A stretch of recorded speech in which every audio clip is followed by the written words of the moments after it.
Hello and welcome everybody. I'm doing something a little bit different today. I decided to sit back and relax with a nice, cool little game of Hand of Fate. Now, this is a fun little game that I recently got, and it's a lot more different than a lot of these card games that I've been playing. So let's take a look. So the way it works is you embark on a kind of adventure, so to speak, to fight a variety of different bosses. In this case, we're going to be fighting the King of Skulls. The particular boss you fight will have a variety of curses that he applies for the duration of the adventure. So that's like over here, the Corrupted Soul and Weak Wrist thing. Has the challenge become too much for you to face? At this point or another, you can actually go in and customize the equipment that you will find in the mission. So this isn't the equipment that you start with or whatever. This is the equipment you can find. So a lot of the strategy of this game involves, all right, what do I need more of, you know? Because a lot of times you might specifically want, say, the Healer's Ring, or you might want, I don't know, shields or something. So there is a big strategy towards, you know, making your deck balanced with useful things, but also really strong things. Because remember, a lot of this stuff will also appear in shops. So if you're very, I suppose, unbalanced with what you pick, if you pick really powerful gear, it's going to cost you a lot of gold. In our particular case, though, there isn't anything else that I'd really want to change. I just wanted to kind of show you guys what all this stuff was. Now, the same also works for the encounters, and these encounters are challenges. Some of these are locked, like these over here. You can't remove them until you have fulfilled their conditions. So you kind of have to go with them. If they have these little token icons right at the end here, that means that if you complete the challenge successfully, then you will earn the token and unlock more cards, more equipment, and more other things. These are all the ones I've done already, so I can kind of remove them if there are other ones I want to replace them with. So there is certain strategies, I suppose, to getting easy encounters, as well as encounters with little tokens, so you can actually unlock more of them. So I will actually get rid of Surprise Portal. I'll get rid of a few of these other ones here real quick, and we'll add in Desert Cult, because I don't actually know that one. Your Treasure Chest we'll get rid of, this we'll get rid of. Try and get as many cards that we haven't actually gotten yet, and we have one more encounter. The interface is a little bit clunky. I would have preferred something a little bit different here. Let's put on a shot.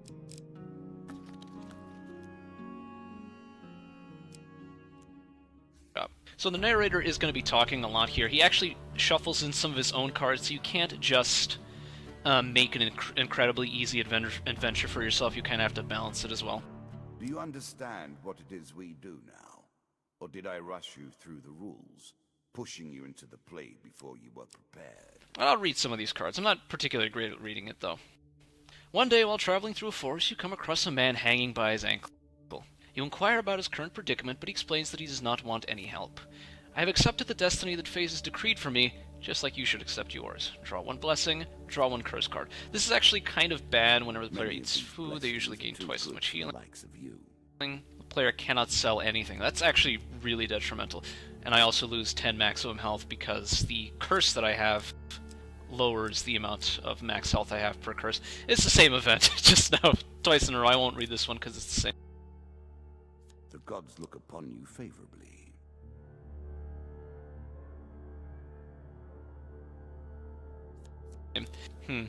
Oh man, these curses are pretty detrimental. If I get too many of them, I won't really be able to fight effectively. Oh, the Twisted Canyon. You see a weapon glinting in the sunlight lying next to a skeleton at the bottom of the canyon. From the top of the canyon, you can see a few handholds and its steep walls. Let's climb down and retrieve it. So this is kind of how the random events in this game work. You have a series of cards. There's different factors that influence how successful it's going to be, but in this case we fail. Dealer draws 2 health pain cards, so we, oh come on. It's naive to expect you'll face a king without a challenge. I just lost almost all of my health in the first few moves here. But fortunately I do heal twice as much because I have that blessing, and we have a pretty good weapon here. Much better than the axe because it does have a special ability. And what do we have here? Oh, this is a new event. I have not encountered this. The damage you have done. Defeat this challenge 3 times in one session to remove it from your deck. On a moonlight night, you see a group of golems on their way to attack another human settlement. Okay. The earth comes to life, animated by its desire to respond to the threats of man. I, for some reason, cannot actually engage them. Oh, I see. And I actually have to avoid them, probably because I have the Cowardice Curse. That's kind of annoying, and I fail again. That's a little bit annoying, but fortunately we didn't have to fight an enemy we couldn't beat, because I'm not sure how tough these guys were going to be. It's better than trudging along a muddy road. Certainly. Embark upon the next leg of your adventure. And of course, this is kind of set up completely randomly here. You continue to die, yet we reset the board each time. Don't have any gold for the shop. We can't sell any equipment either because we are cursed, and we are almost out of food. And this is not what I wanted right now. The secrets of your memories. You encounter a priest wandering along the road. You meet the priest again. The children were warned by your generosity last time. Would you be willing to save a few lives again? Well, unfortunately, Mr. Priest, I don't have any food to give you, so I'm afraid I'm going to have to decline here.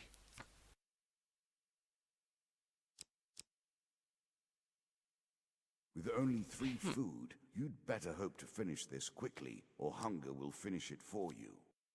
Yeah, I'm afraid I'm going to have to keep going forward because I need food. And if there's an event I can get that'll give me food... All the world is a game board, and us men and women merely players. I really like his voice acting. Do not play. I maintain the rules. Oh no, not this guy again. And I have predestination. Your choices, though, are merely a rediscovery. This is actually a very good blessing here. The heavy arrows thing, not so bad, but I do lose 10 max health, which is a little bit annoying. A noble trader. This might actually be helpful.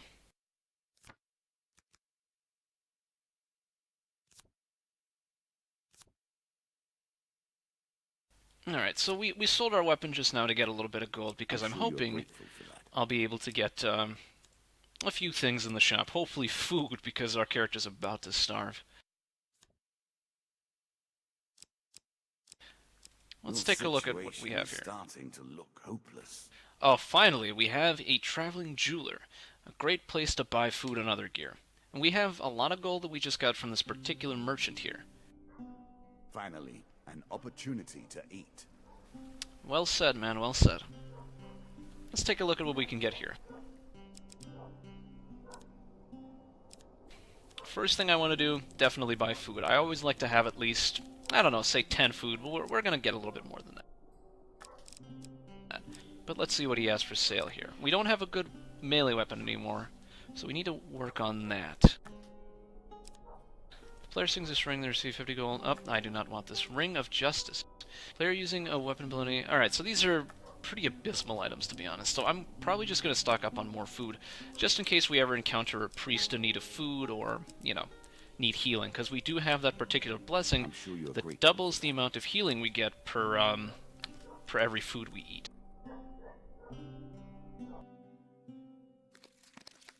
And in fact, here's what I'm going to do. I'm actually going to move back and forth just a little bit to get just a tiny bit more health.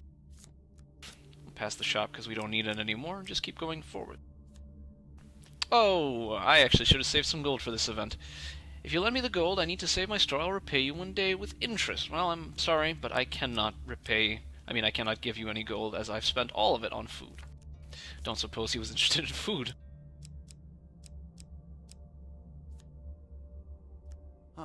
Travel.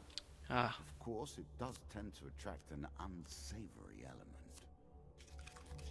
Your currency is spent, your memories tattered and torn, formed into mere cards for us to play with.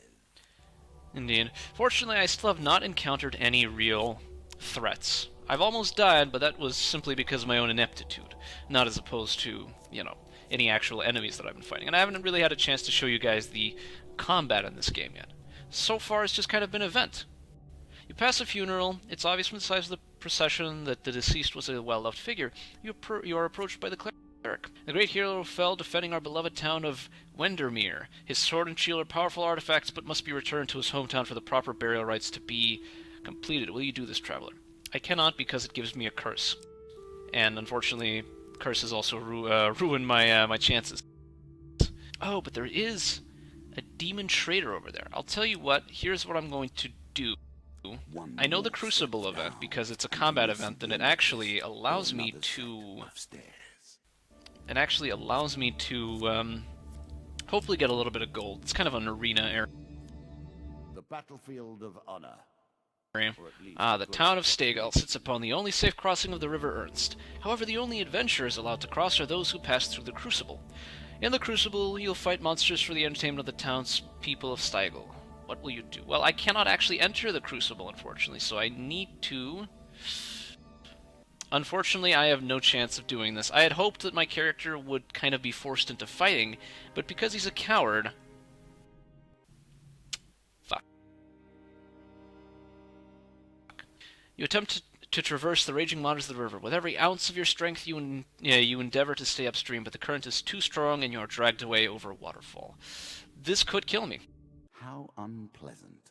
Potentially, if I am unlucky. So I've lost pretty much all of my food and almost a good amount of my health, actually. So it's a good thing I got all that food, because this particular event really screwed me over. So we need to get to this demon trader here. Hopefully he will be of some assistance. An encounter with the devils of the night. In your dreams, one night you are summoned to a fiery pit and greeted by a demon. I sense you have some spiritual aura about you. I'm willing to trade you magical items, so pay 1 blessings for a magical item. Well, let's take a look at one of our blessings here. Tasty, the demon exclaims. Your new magical item will be sent along to the mortal realm soon. In the meantime, take this old thing. When you draw supplies, instead draw 2 and pick Choose your 1. This is actually very good. I will take this. One more piece of the puzzle for you. And I get the little token that will allow me to unlock new encounters. So let's take the stairs and keep going. Descend ever deeper into Our particular playthrough has not been going too well, because we've lost almost all of our food yet again. There's another golem hunting party. Because you have so inspired them. And I would fight them, but my character is a coward, so I'm unfortunately unable to do so. But perhaps there is some degree of strategy to this, avoiding every encounter. You get turned around in the moonlight and somehow stumble into the golems again. Well, this is actually kind